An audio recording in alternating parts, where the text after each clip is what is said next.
Não tô acostumada a gravar vídeo assim. Eu gravei aquele lá de Gramado, mas mesmo assim eu não tava acostumada e agora parece que eu perdi mais ainda o costume pelo fato de eu não ter praticado. Mas enfim. Esse daqui parece ser a intro de mais um vídeo, de que não é um vlog de rotina, porque não tem nada programado. É basicamente só a intro do vídeo mesmo, que vai ser um pouco de alguns trechos, como foi o dia, trabalho, volta pra casa, mercado, essas coisas.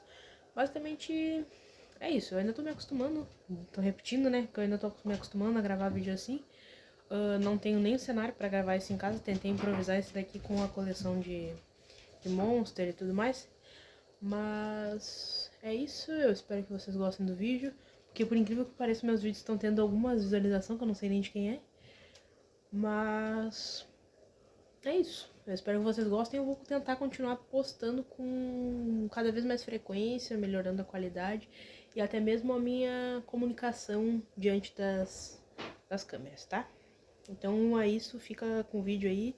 E se eu surgir algum comentário pertinente, eu faço na metade do vídeo. Mas provavelmente não vai surgir. Então é isso.